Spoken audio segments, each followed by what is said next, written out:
The water of the American River is bone-aching cold. It slithers through worn leather boots and numbs the flesh until his hands are blistered, cracked by the frost, and stained deep brown by the relentless grit. He is just one of hundreds of thousands who caught the sickness, the gold fever. It began with a secret that was never meant to be kept. In January of 1848, James W. Marshall while inspecting the tail race, Marshall saw something shimmering beneath the shallow, rushing water. He bit it. He pounded it with a river rock. It didn't shatter. It flattened. It was pure, unadulterated gold. Sutter was terrified. He knew that if word escaped, his dream of a peaceful agrarian utopia would be trampled. By May, the secret had bled out. The real catalyst was Sam Brannan, a shrewd Mormon merchant.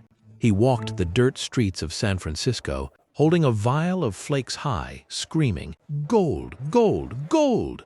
Gold from the American River. By December of that year, President James K. Polk stood before Congress and confirmed the rumors, his words acting as a match to a powder keg.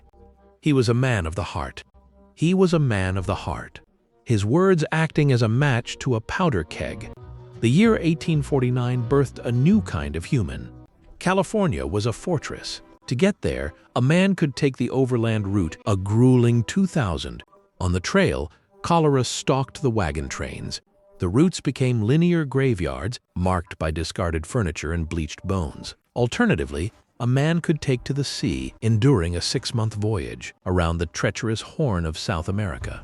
The most desperate chose the shortcut, through the suffocating jungles of Panama, risking yellow fever and malaria. By the time they arrived in California, they were no longer the soft-handed clerks. San Francisco transformed overnight from a sleepy hamlet into a chaotic, violent boom town of 30,000. The harbor became a ghost town of rotting ship masts. Captains and crews abandoned their vessels the moment they dropped anchor. Upon reaching camps with names like Murderer's Bar, the Fortinars discovered the easy gold was already gone. What remained was embedded deep in the earth, requiring back-breaking, soul-crushing labor to extract. Rheumatism crippled young men. Dysentery and malnutrition swept. A single egg could cost the equivalent of 30 modern dollars. A shovel could cost hundreds. Men wandered off into the vast, indifferent wilderness, their minds completely broken by the relentless pressure. As resources dwindled, miners faced growing tensions with those around them. Villages were burned to ash, ancient hunting grounds destroyed. The gold rush was an era of apocalyptic slaughter for indigenous tribes. The rivers were choked with silt and poisoned by the mercury used to separate the gold.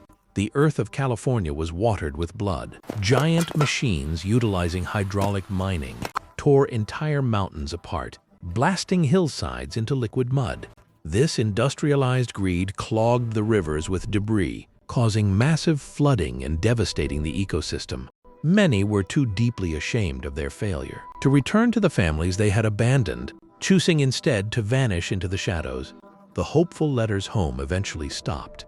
The grand dreams withered into an agonizing silence. When the dust settled, the nation was altered. The influx of wealth fast-tracked California's statehood.